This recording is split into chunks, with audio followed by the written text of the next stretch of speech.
কিছুক্ষণের মধ্যেই আশফি বেলকুনিটি টপকিয়ে এই বেলকুনিতে চলে এলো। হোটেলের ভিতরে নীলা আর আশফির রুমের দরজার সামনে রিজভি করা পাহারার ব্যবস্থা করে রেখেছে, তাই আশফি লুকিয়ে লুকিয়ে তার রুমের পিছনের বেলকুনিটি টপকিয়ে নীলার রুমের বেলকুনিতে এসে তার রুমে ঢোকার একমাত্র উপায়টি বেছে নিয়েছে। নীলার রুমের বেলকুনিতে দাঁড়ানো মাত্রই এক ফালি শীতল বাতাস এসে আশফিকে ছুঁয়ে গেল, কিন্তু মনটা এখনো শীতল হল না। মনটা যে বড়ই অশান্ত হয়ে আছে। কিছু মেঘ এসে চাঁদটাকে ঢেকে দিল। আকাশটা মেঘলা হয়ে আছে, মনে হচ্ছে কিছুক্ষণের মধ্যেই বৃষ্টি নামবে। আশফি বেলকুনির দরজার সামনে এসে দাঁড়াল, রুমের লাইট বন্ধ করা। আশফি মনে মনে ভাবছে, নীলা কি ঘুমিয়ে পড়েছে? তখন ওর সাথে ওরকম ব্যবহার করা একদম উচিত হয়নি। ওকে সরি বলতেই হবে আমার, এবং এক্ষুনি। নীলা বিছানায় শুয়ে কাঁদছিল। হঠাৎ সে রুমের মেঝেতে কারো ছায়া দেখতে পাওয়ায় দরজার দিকে তাকাতেই মানুষ দেখতে পেয়ে ভয়ে জোরে একটা চিৎকার দিয়ে শোয়া থেকে উঠে বসল। সাথে সাথে আশফি রুমের ভিতরে দৌড়ে গিয়ে নীলার মুখ চেপে ধরল। আশফি, ইস কি করলে? আরে এটা আমি, আশফি। আশফির কণ্ঠস্বর শুনে মুখের ওপর থেকে হাত সরিয়ে নীলা হাঁফাতে হাঁফাতে বলছে, আশফি তুমি? আমি তো ভয় পেয়ে গেছিলাম। আশফি, হ্যাঁ আমি লুকিয়ে বেলকুনি দিয়ে এসেছি, কিন্তু তুমি চিল্লি এখন সবাইকে জানিয়ে দিল। নীলার রুমের কলিং বেল বাজল, দরজাতেও নক পড়ল। পাহারায় থাকা রিজভির বডি গার্ড বলছে, ম্যাডাম কোনো সমস্যা? দরজা খুলুন। নীলা, কিছু না, ঘুমটা ভেঙে গিয়েছিল তাই। বগি গার্ডটা রিজভিকে খবর দিতে গেল। ভিতরে আশফি নীলাকে বলছে, তুমি কেন চিৎকারটা দিতে গেলে? ইস! নীলা, আমি বুঝতে পারিনি। বাহিরে ঝড়ো বাতাস বইছে।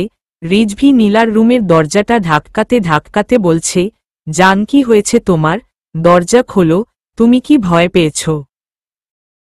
নীলা, উফ, কিচ্ছু না, যাও তো তোমরা, আমাকে ঘুমাতে দাও। রিজভি মনে মনে বলছে, নীলা যতই বলুক আমি এই দরজার বাহিরে এখানেই বসে অপেক্ষা করব, আবার যদি ও ভয় পায়। বডি গার্ড, স্যার আপনি রুমে যাবেন না। আমি তো এখানে আছি, আপনি যান গিয়ে শুয়ে পড়ুন। রিজভি, না আমিও এখানে থাকব। রিজভি চেয়ার টেনে নিয়ে দরজার সাথে হেলান দিয়ে বসে রইল। ওর হাতের বিভিন্ন জায়গায় ব্যান্ডেজ আর টেপ দেওয়া। নীলা তখন ওকে আচমকা আক্রমণ করে এই অবস্থা করেছে। ভিতরে নীলা আশফিকে বলছে, তুমি এই অসুস্থ শরীরে কষ্ট করে উঠে আসতে গেলে কেন? যদিও আমার তোমাকে দেখতে খুব ইচ্ছে করছিল। আশফি, জানি তো, তাই তো এলাম। আমার ভালোবাসাটা যে মন খারাপ করে রয়েছে, এই দেখো কান ধরলাম, সরি। নীলা কান্না করে দিয়ে অভিমানের সুরে বলছে, এখন সরি কেন? তখন কতবার বললাম আমার কথাটা আগে শোনো, তুমি তো শুনলেই না। আশফি, কি করব? রিজভির সাথে তোমাকে দেখে আমার মাথাটা একদম খারাপ হয়ে গিয়েছিল। নীলা, তুমি এটা ভাবলে কি করে যে আমি তোমাকে ছেড়ে রিজভির কাছে চলে যাব? আমাকে তোমার রুমে যেতে দিচ্ছিল না বলেই মেরে ওর ওই হাল করছিলাম, আর তুমি কিনা এসে কি ভাবলে? আশফি নীলাকে নিজের বুকের সাথে জড়িয়ে নিয়ে বলছে, বুঝতে পেরেছি, তাই তো থাকতে না পেরে ছুটে এলাম, এখন আর কেঁদো না আমার জান। নীলা আশফিকে দুই হাত দিয়ে জড়িয়ে ধরে বলছে, I love you. Ashfi, love you to my heart.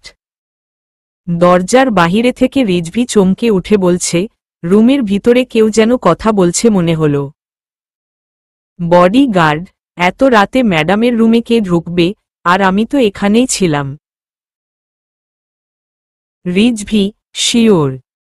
ওই আশফি যায়নি তো আবার? বডি গার্ড, না স্যার, আমি এখানেই ছিলাম, কেউ ভিতরে যায়নি, আর উনি তো এখন উনার রুমে ঘুমাচ্ছেন, উনি কেন ম্যাডামের রুমে ঢুকতে যাবেন? রিজভি, হ্যাঁ তাই তো। তখন আশফি নীলার ওপর যা রিয়েক্ট করল, তারপরও কি সে এই সময় নীলার রুমে আসবে? বডি গার্ড, জি স্যার, রুমে কেউ নেই, ওটা আপনার মনের ভুল, আপনার এখন ঘুমের প্রয়োজন। দেখুন ম্যাডাম এখন ঘুমোচ্ছেন, বারবার উনাকে ডাকলে তো উনি রেগে যাবেন। যান স্যার, আপনিও গিয়ে শুয়ে পড়ুন, আমি তো এখানে আছি। রিজভি, তুমি ঠিক বলেছ, এতরাতে আশফি এখানে আসতে যাবে কেন? ধ্যাত, আমিও কি যে ভাবছি, যাই শুয়ে পড়ি। রিজভি দাঁত বের করে হাসতে হাসতে ঘুমাতে চলে গেল। বডি গার্ড, জি স্যার, যান শুয়ে পড়ুন।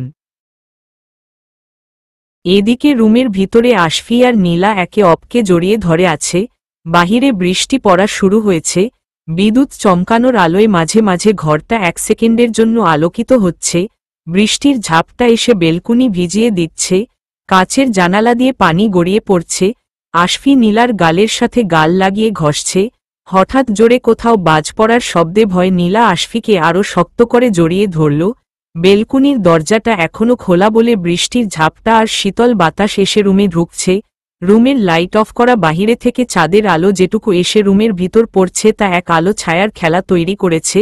এমন সময় বৃষ্টির শব্দে মনটা মাতাল হয়ে যাচ্ছে, পরিবেশটা শীতল হয়ে আছে। বাহিরে বৃষ্টির প্রতিটি ফোঁটায় প্রকৃতি আজ ভিজে উঠেছে। নীলা আর আশফিও ভিজে যাচ্ছে প্রেমের বৃষ্টিতে। দুইজনের মন ভিজে একাকার। দুইজন দুজনকে কতটা চায় মনটা অনুভব করতে পারছে। আশফি নীলার গালে চুমু দিল। বাহিরে থেকে শীতল বাতাসটা এসে শরীরে শিহরণ ধরিয়ে দিচ্ছে। এমন অবস্থায় মনের মানুষটি পাশে থাকলে কি আর নিজেকে ধরে রাখা যায়? আশফি এবার নীলার মুখটা উঁচু করে নীলার ঠোঁটে ঠোঁট রেখেই ফেলল। নীলাও 2 হাত দিয়ে আশফিকে জড়িয়ে ধরে রেখেছে। আজ এই বৃষ্টির রাতে প্রকৃতির সাথেও তারাও প্রেমের বৃষ্টিতে ভিজে যাবে। সকাল হতেই আব্দুল লতিফ সাহেব আর তার ছোট ভাই আব্দুল জলিল ও তার স্ত্রীসহ থানায় এসে উপস্থিত হয়। তানভীরের চিন্তায় সারারাত আব্দুল জলিল আর উনার স্ত্রীর ভালোভাবে ঘুম হয়নি। প্রেমাকে কাল রাতেই তার বাড়ির লোকজন বাসায় নিয়ে গেছে, আর তানভীরকে আটকে রাখা হয়েছে হাজতে। পুলিশ অফিসার ডেনি তানভীরকে প্রশ্ন করছিল, ডেনি, আশফি আর নীলা কোথায় তুমি সত্যি জানো না? তানভীর, জানলে কি আমি নিজেই তার সাথে যোগাযোগ করার চেষ্টা করতাম না? আমি জানি না, ক্লাব থেকে পালানোর পর আমি তাদের আর খোঁজ রাখতে পারিনি। কথার মাঝখানে ইন্সপেক্টর এসে বলছে, স্যার উনারা এসে গেছেন। ডেনি তানভীরকে নিয়ে হাজতের বাহিরে এলো। তানভীর আব্দুল জলিল আর উনার স্ত্রীর দিকে তাকিয়ে থমকে যায়। বাকহীন হয়ে দাঁড়িয়ে থেকে সে উনাদের মুখের দিকে তাকিয়ে কিছু একটা খোঁজার চেষ্টা করছে। এই তো সেই চিরচেনা দুটি মুখ। চোখ দুটো ভিজে উঠতেই তানভীর উনাদের দিকে ছুটে দৌড় দিয়ে হাউমাউ করে কাঁদতে শুরু করে দেয়। আব্দুল জলিল আর উনার স্ত্রী দুজনই তানভীরকে জড়িয়ে নিল। তানভীর উনাদের দিকে তাকিয়ে বলছে, মামনি, ড্যাড। ছেলেকে ফিরে পেয়ে উনারাও চোখের পানি ধরে রাখতে না পারে অনেকক্ষণ আগেই কেঁদে ফেলেছেন। এই দৃশ্য দেখে আব্দুল লতিফের চোখেও পানি চলে এসেছে। তানভীর তার মা বাবাকে চিনতে পেরেছে। আব্দুল জলিল আর উনার স্ত্রী তানভীরের বাবা মা। তানভীরের মা তানভীরকে জড়িয়ে ধরে কাঁদতে কাঁদতে বলছেন, কোথায় ছিলি বাবা? তোকে আমরা কত খুঁজেছি। তানভীর, তোমাদের ছেড়ে থাকতে আমার অনেক কষ্ট হয়েছে। তানভীরের বাবা আব্দুল জলিলও তানভীরকে জড়িয়ে ধরে কেঁদে দিল। দীর্ঘ 14 বছর পর তানভীর তার মা বাবাকে ফিরে পেয়েছে। তানভীরের ডিএনএ টেস্ট করে আব্দুল জলিল ও উনার স্ত্রীর ডিএনএ এর সাথে মিলে যায়। প্রমাণিত হয় তানভীরই উনাদের ছেলে, যে ছেলে এতদিন ডাকাতদের আস্তানায় থেকে বড় হয়েছে। আব্দুল লতিফ তার বাড়ি ডাকাতির জন্য তানভীরের ওপর থেকে সব অভিযোগ তুলে নেয়। আব্দুল জলিল তার ভাই আব্দুল লতিফকে দেখিয়ে তানভীরকে বলছেন, তানভীর, উনি তোমার চাচা হন। তানভীর এবার আব্দুল লতিফের দিকে তাকিয়ে বলছে, ক্ষমা করবেন চাচা যান, ওই দিনের ঘটনার জন্য আমি খুবই লজ্জিত। আব্দুল লতিফ তানভীরের পিঠে চাপড় দিয়ে বললেন, আরে সাবাস বেটা, ওই দিন ওই ঘটনা না ঘটলে তো তোকে আমরা ফিরে পেতাম না। আব্দুল লতিফ এবার খুশিমনে তার ভাই ভাবি আর ভাতিজা তানভীরকে নিয়ে থানা থেকে বের হয়ে তার বাড়ির দিকে রওনা দিলেন। এদিকে হোটেলের ভিতরে রিজভি অনেকক্ষণ ধরে নীলার রুমের দরজা নক করেই যাচ্ছে। রিজভি, নীলা কোথায় তুমি? দরজা খুলছ না কেন? কিছুক্ষণ পর নীলা দরজা খুলে দিতেই রিজভি রুমের ভিতর ঢুকে পড়ল। রিজভি, কি করছিলে? দরজা খুলতে এত সময় লাগল যে? নীলা তার ভেজা চুলগুলো মুছতে মুছতে হেসে বলছে, গুড মর্নিং। শাওয়ার নিচ্ছিলাম তাই দেরি হল। নীলার কথায় রিজভি অনেক অবাক হয়। নীলা ওর সাথে হেসে কথা বলছে এবং মর্নিং শুনে রিজভি রীতিমতো গলে গেল। সে ভেবে নিল নীলা হয়তো কালকের ঘটনার জন্য অনুতপ্ত। রিজভি, তোমাকে আজ এত খুশি খুশি লাগছে, কি ঘুম ভালো হয়েছে বুঝি? নীলা একটা মিষ্টি হাসি দিয়ে বলল, হ্যাঁ আমার অনেক ভালো ঘুম হয়েছে, বৃষ্টির রাতে আমার খুব ভালো ঘুম হয়। রিজভি, ও রিয়েলি? কাল রাতে তোমার কি আশফির জন্য একটুও খারাপ লাগেনি? হঠাৎ করেই নীলা মুখ ফসকে বলে ফেলল, রাতে তো আশফি আমার সাথেই ছিল। সাথে সাথে রিজভির মুখ কিশমিশের মতো শুকিয়ে গেল। রিজভি, এই তোমার সাথে ছিল মানে? নীলা, ওহ নো, সরি, রাতে আশফি ওর রুমেই ছিল। রিজভি, তাহলে যে তুমি একটু আগেই বললে? নীলা, ওটা মিস্টেক ছিল, ওর তো এখন মাথা খারাপ, সে কি আর আমার কথা ভাববে? রিজভি রুমের ভিতরে চারপাশে ভালো করে দেখে নিয়ে আশফির রুমে আশফিকে দেখতে চলে গেল। প্রেমার বাড়ির ড্রয়িং রুমে প্রেমার বাবা মা প্রেমাকে বলছে, তোকে আর আমরা বিয়ের জন্য জোর করব না, তুই যেদিন বিয়েতে মতো দিবি সেদিনই আমরা তোর বিয়ে দেব এবং তোর পছন্দমতো পাত্রের সাথেই আমরা তোর বিয়ে দেব। তবুও আর এই বাড়ি ছেড়ে যাস না মা, আমাদের ছেড়ে যাস না, তোর চিন্তায় রাতদিন আমরা ঘুমাতে পারিনি। প্রেমা, আমাকে তোমরা ক্ষমা করে দাও, আমি আর কখনো এমন করব না। প্রেমার বড় বোন প্রীতি বলছে, কিরে তোর পছন্দের কোনো ছেলে আছে কিনা? থাকলে আমাদের বল। প্রেমার বাবা, থাক, ওকে আমরা এখন আর কোনো জোর করব না, ও সময় নিক, যেদিন ও নিজে থেকে মতো দিবে সেদিন আমরা ওর বিষয়ে কথা বলবো, এখন আমার আম্মাজানটা কিছুদিন নিজের মতো থাকুক। পছন্দের ছেলের কথা শুনতাই প্রেমার তানভীরের কথা মনে হলো আর লজ্জায় লাল হয়ে উঠল। প্রেমার মা বলছে, আমিও তাই বলি, মেয়ের বিয়েটা আরও কিছুদিন পরেই দেওয়া ভালো, বড় মেয়েটাকে তো বিয়ে দিয়ে বাড়িটা কেমন ফাঁকা ফাঁকা হয়ে গেছে। প্রেমার বড় বোন প্রীতি বলছে, কিসের ফাঁকা, আমি এবার পাক্কা 2 মাস এই বাড়িতে থাকব। তোমার জামাই একটা কাজে দেশের বাহিরে যাবে, কয়েকদিন সেখানে থাকবে আর কাজের চাপে আমাকে সময়ে দেবে না, তখন শুধু শুধু ঝগড়া হবে, তাই এখানে থাকব। প্রেমা খুশি হয়ে বলছে, ওয়াও, সত্যি আপু, তাহলে তো খুব ভালো হবে। প্রীতি প্রেমার দিকে তাকিয়ে বলল, কিরে তোর মন খুব উড়ু উড়ু করছে মনে হয়, কাহিনী কি? রাতে আমাকে চুপি চুপি বলিস? লজ্জা পেয়ে প্রেমা নিজের ঘরের দিকে দৌড় দিল।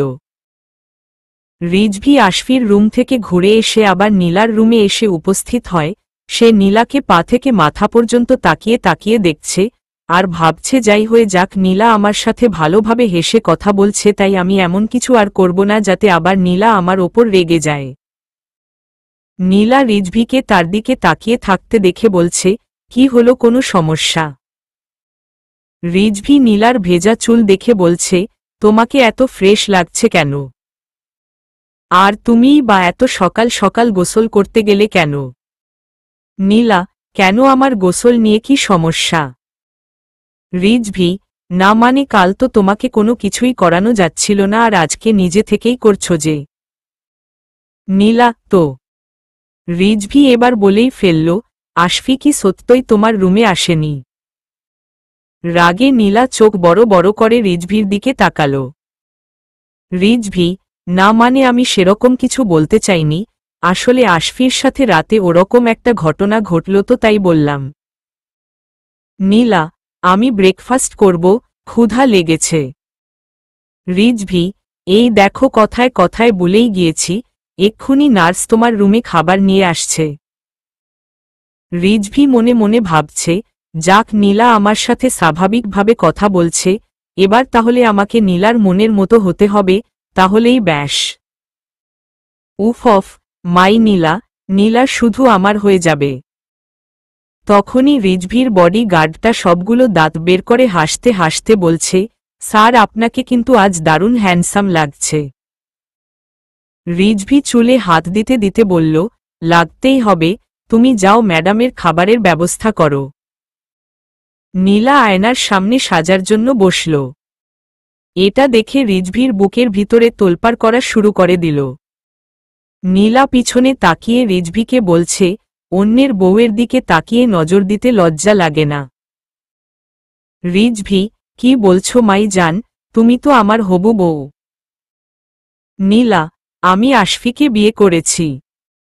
রিজভি নীলার কাছে এগিয়ে গেল, সে নীলার কাঁধে হাত রাখতে গিয়েও রাখল না।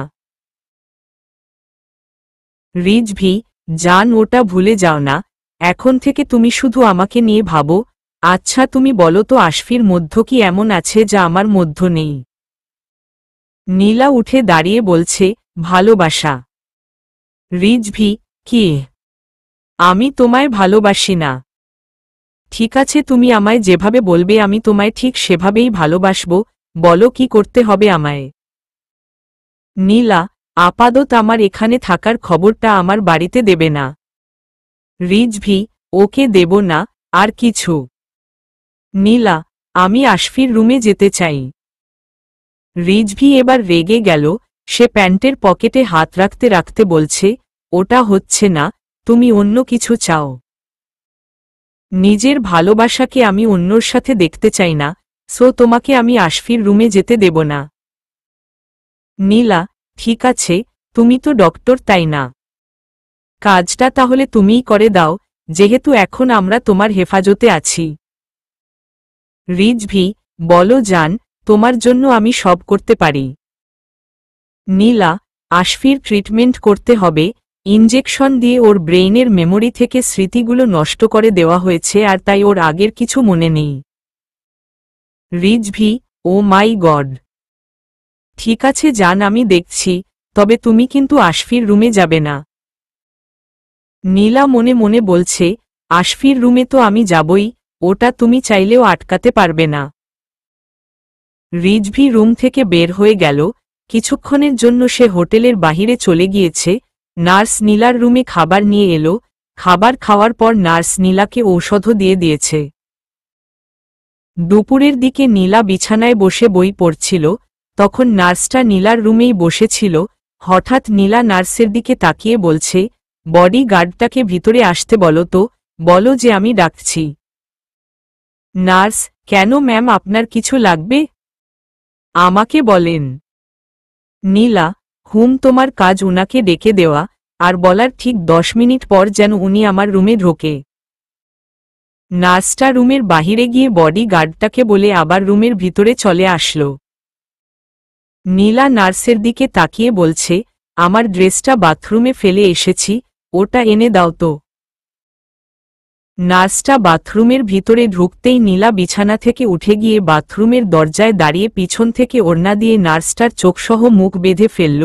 আচমকা এমন ঘটায় নার্সটা বাথরুমের ভিতরে পড়ে যায়।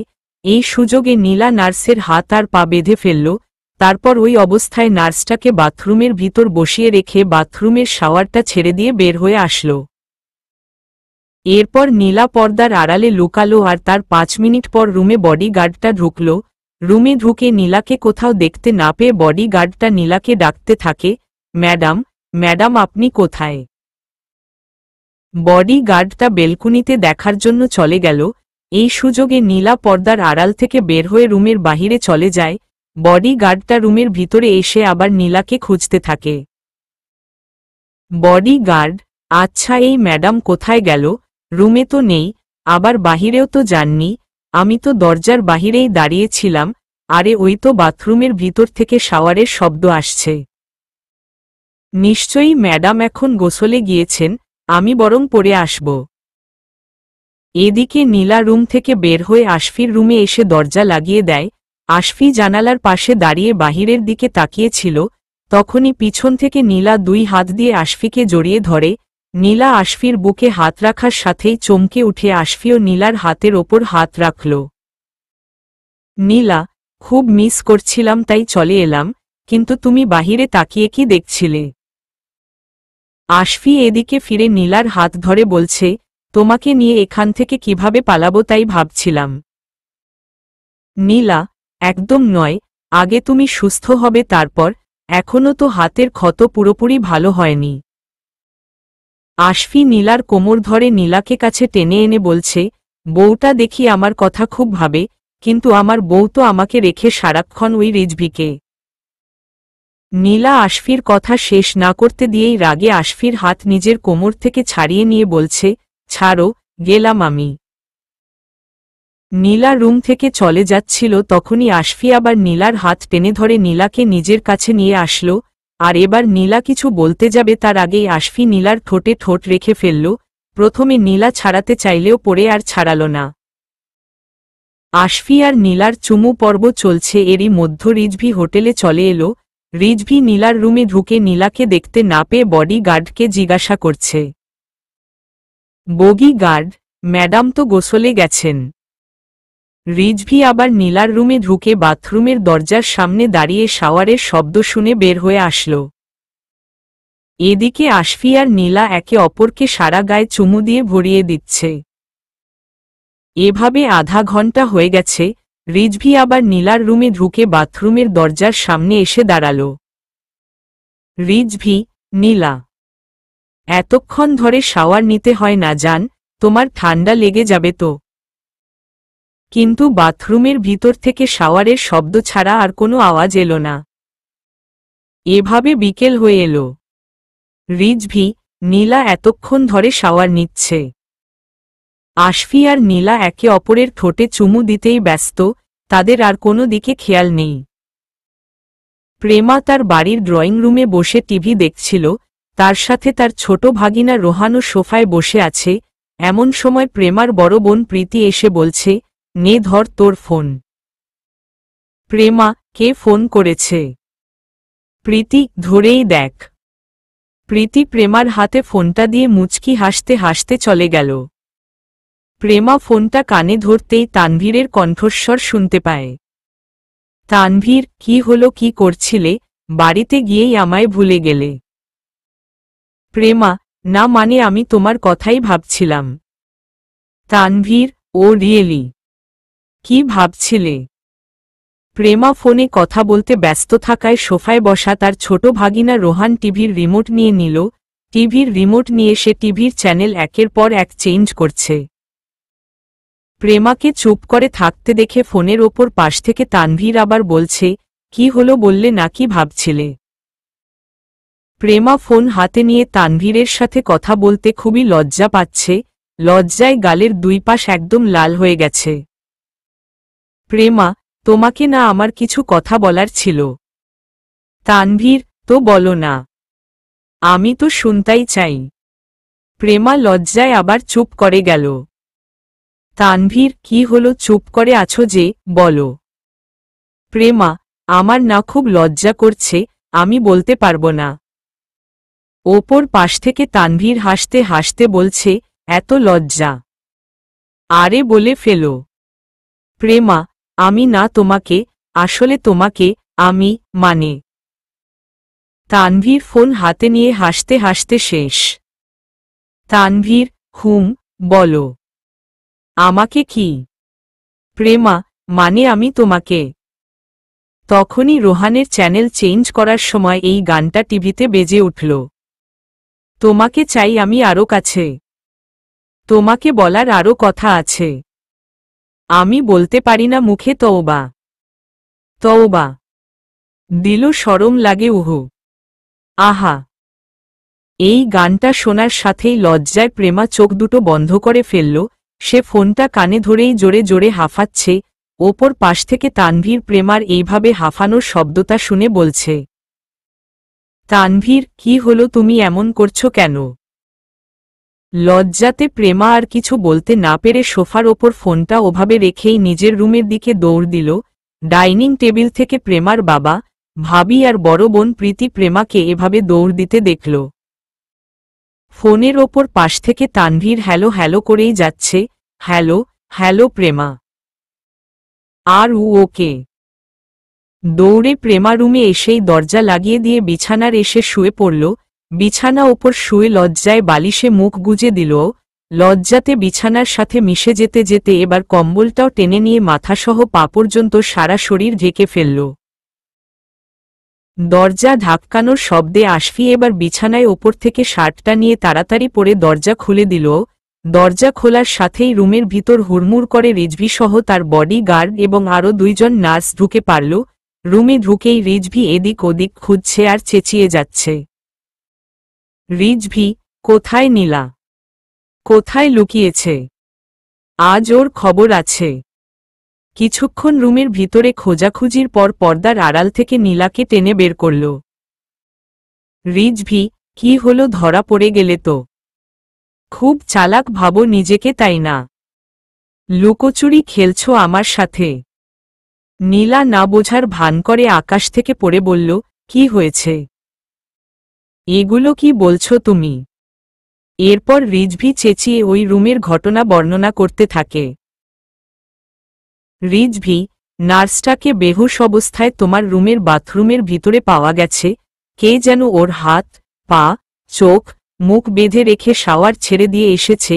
আমরা তো ভেবে নিয়েছিলাম তুমিই ভিতরে গোসল করছো। অনেকক্ষণ হয়ে যাওয়ার পরও তুমি বের হচ্ছ না দেখে অন্য আরেকজন নার্সকে ডেকে এনে দরজাটা খুলতে বলি। দরজাটা খোলার সাথেই সে চিৎকার দেয়, আর তখনই আমরা সবাই গিয়ে বাথরুমের ভিতর ওর ওই অবস্থা দেখতে পাই। তারপর তাড়াতাড়ি ওকে হসপিটালে পাঠিয়ে দিলাম। ওর ওই অবস্থা তুমিই করেছ, তাই না? নীলা, আমি কেন করতে যাব? রিজভি, নার্সটা এত সময় ধরে পানিতে ভিজতে ভিজতে বেহুশ হয়ে গেছে। আর হ্যাঁ, তুমি এই রুমে এসে কি করছো? তখনই রিজভি আশফির দিকে তাকালো আর দেখল আশফি মুচকি মুচকি হাসছে। রিজভি, তার মানে তুমি এতক্ষণ আশফির সাথে ছিলে? Oh no. রিজভি ভালো করে আশফির দিকে তাকিয়ে খেয়াল করল আশফির গালে, গলায় আর শার্টের বিভিন্ন জায়গায় লিপস্টিকের দাগ ভরে রয়েছে। এটা দেখার সাথে সাথে রিজভি ওখানেই অচেতন হয়ে গেল। বাড়িতে ফিরে তানভীর বাবা মার সাথে অনেক ভালো সময় কাটাচ্ছে। এতদিন ডাকাতের আস্তানায় থাকার কারণে তার আচার আচরণে অনেক পরিবর্তন চলে এসেছে। বাবা মা দেশের বাহিরে থাকলেও এই দেশেও ওদের নিজস্ব বাড়ি রয়েছে। বলতে গেলে তানভীরের বাবা আব্দুল জলিল প্রচুর সম্পত্তির মালিক, তবে তারা কিছুদিন তানভীরের চাচা আব্দুল লতিফ সাহেবের বাড়িতে থেকেই সময় কাটাতে চায়। কিন্তু তানভীরের আর তরস সইছে না। যেই শুনেছে প্রেমাদের বাড়ি যে শহরে, সেই শহরেই ওদের নিজস্ব বাড়ি রয়েছে, অমনি ওখানে যাওয়ার জন্য ব্যস্ত হয়ে পড়েছে। আব্দুল জলিল ছেলেটা তো ডাকাতের আস্তানায় থেকে পড়াশোনাটা কন্টিনিউ করতে পারেনি। আব্দুল লতিফ ডাকাতগুলো ওকে শুধু ডাকাতি করাই শিখিয়েছে। আব্দুল জলিল তাই ওকে এবার আমাদের সাথে নিয়ে গিয়ে ওখানেই অ্যাডমিশন করিয়ে দেব। তখনই তানভীর বলে উঠল, আমি এই দেশ ছেড়ে চলে যাব। অসম্ভব, আমার কত বন্ধুবান্ধব এখানে। তানভীরের মা, কারা তোর বন্ধু? ওই ডাকাতগুলো। ওদের জন্য তোর জীবনটাই তছনছ হয়ে গেছে আর তুই বলছিস ওদের ছেড়ে যাবি না? তানভীর, আহা মামনি, তুমি বুঝতে পারছ না, ওদের মধ্যে আমার মতো আরও একজন আছে, সে হল ডিটেকটিভ আশফি। ও আমার বন্ধু, ও ডাকাত নয়। আর তাছাড়া আমার একটা মেয়ের সাথে বন্ধুত্ব হয়েছে। তানভীরের মা, মেয়ে? তানভীর মাথা চুলকাতে চুলকাতে বলল, না মানে ওর নাম প্রেমা। প্লিজ মামনি, আমি এই দেশেই থাকতে চাই, আমাদের বাড়িতে, ওখানেই চলো না তোমরা।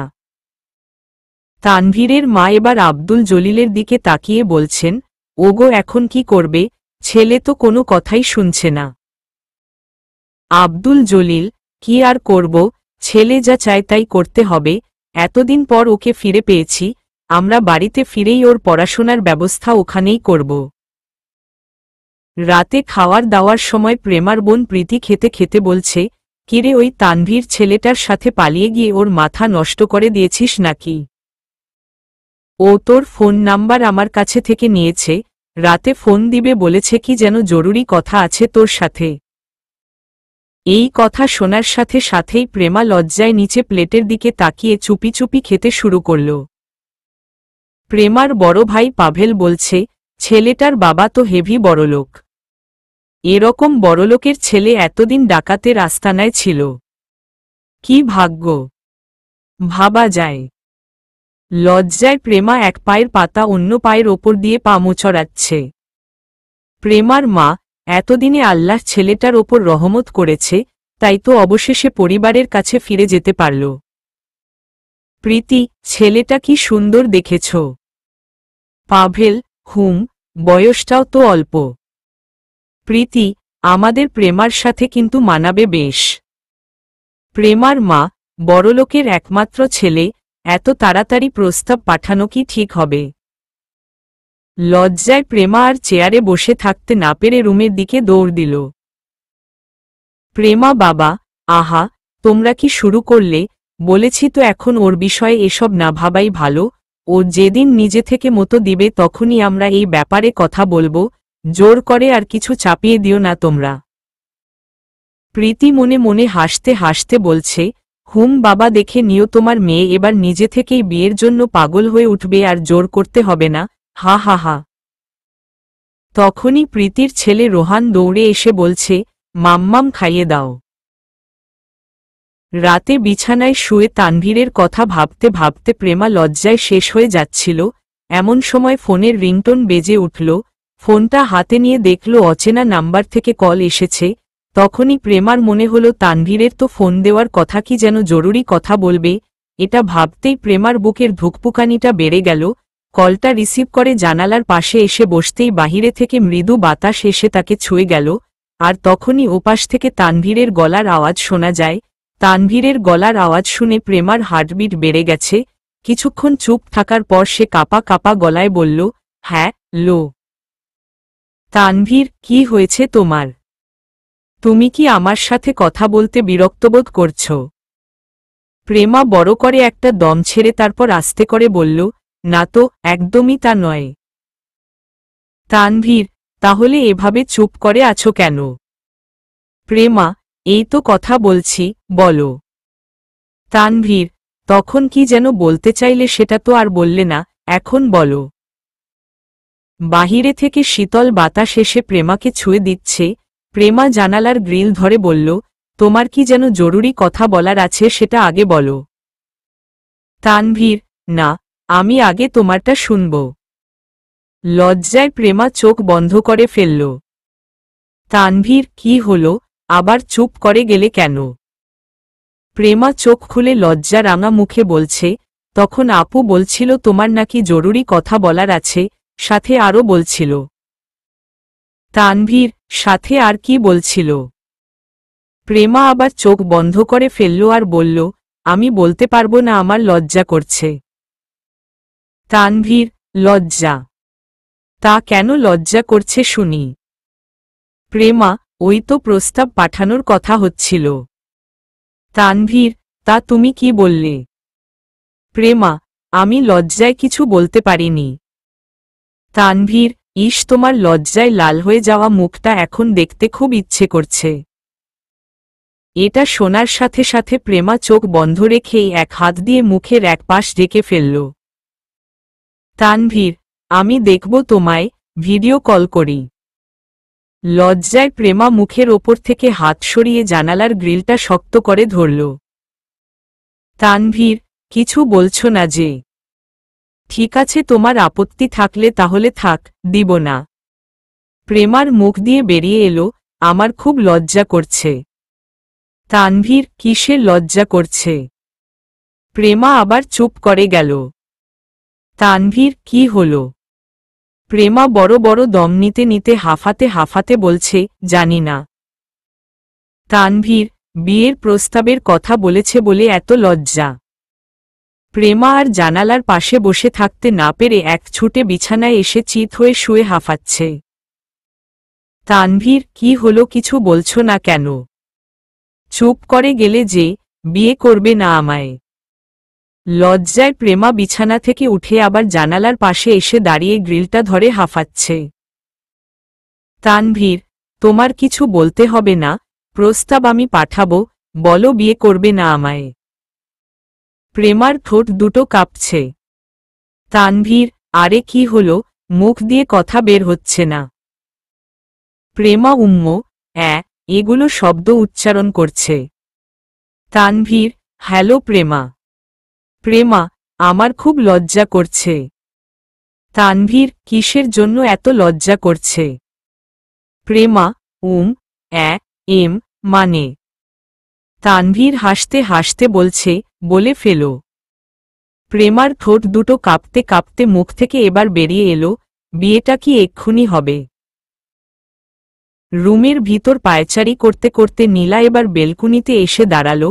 চিন্তায় তার কপালে সূক্ষ্ম ভাঁজ পড়েছে। হাত দুটো নাড়াতে নাড়াতে গভীরভাবে মনোযোগ দিয়ে কিছু একটা ভাবছে আর বারবার পাশের বেলকুনির দিকে তাকাচ্ছে, কিন্তু না, আশফিকে কোথাও দেখা যাচ্ছে না। সে বেলকুনিতে আজকেও আসেনি। নীলা, ওই শয়তান রিজভী আশফির সাথে খারাপ কিছু করেনি তো? ওর কোনো ক্ষতি করে দেয়নি তো? আমাকেও এই রুম থেকে বের হতে দিচ্ছে না, বাহিরে থেকে দরজা বন্ধ করে রেখেছে।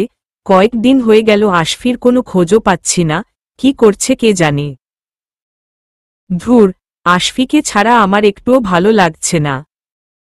হতাশ হয়ে নীলা আবার রুমের ভিতর এসে বসল। রাত বাড়ছে কিন্তু নীলার চোখে ঘুম নেই। হঠাৎ দরজার খোলার শব্দে নীলা উঠে দাঁড়ায়। রুমের ভিতর মাতাল অবস্থায় রিজভী ঢুকে পড়েছে।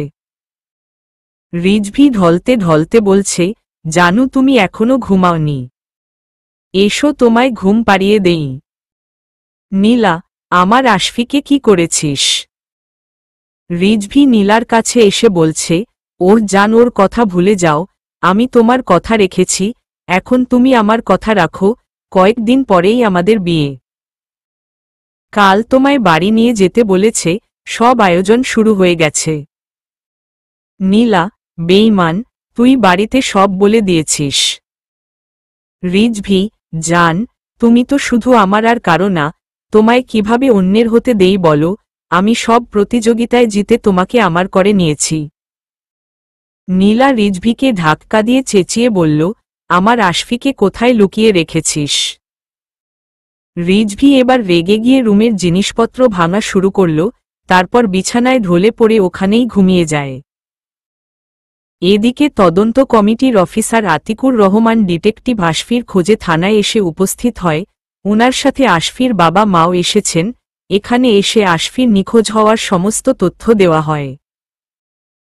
পুলিশ অফিসার ডেনি, আশফিকে ধরার চেষ্টা চলছে, কিন্তু ছেলেটি নীলা নামের মেয়েটাকে নিয়ে একেবারে গায়েব হয়ে গেছে। কয়েকদিন থেকে আমরা ওদের আর কোনো খবর পাচ্ছি না, তবে পুলিশ তার চেষ্টা চালিয়ে যাচ্ছে। আশফির বাবা, মেয়ে। ডেনি, আশফি বাড়ি থেকে পালিয়ে আসা রেজা খানের মেয়ে নীলা খানকে নিয়ে করেছে। আশফির মা, এসব আমরা কি শুনছি? প্রথমে শুনলাম ছেলে নাকি ডাকাতি করেছে, তারপর শুনছি বিয়েও করেছে। ওগো আশফির বাবা, আমাদের এই দেখার বাকি ছিল। আশফির বাবা, শান্ত হও আশফির মা, তবুও এতদিনে আমাদের ছেলের খোঁজ পাওয়া গেছে, এটাই বড় কথা। আশফির মা, অফিসার, যেভাবে হোক আমার ছেলেকে আমি ফেরত চাই।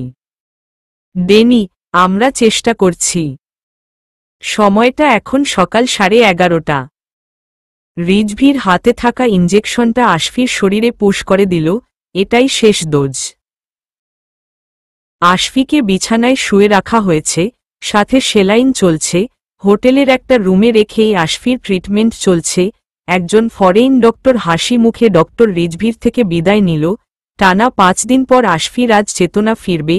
আশা করা যায় আশফির ড্যামেজ হয়ে যাওয়া স্মৃতির নার্ভগুলো এবার সক্রিয় হয়ে উঠবে, সুতরাং আশফি আগের সব কিছুই মনে করতে পারবে। রিজভী নার্সের দিকে তাকিয়ে বলল, আমি একটু আসছি, আজই আপনাদের ম্যাডামকে নিয়ে বাড়ি ফিরব, তাই সব কিছুর ব্যবস্থা করতে হবে। ততক্ষণ উনাকে দেখে রাখবেন, আর এর মধ্যে যদি উনার চেতনা আসে তাহলে সাথে সাথে আমাকে ফোনে জানাবেন। Nurse, okay sir.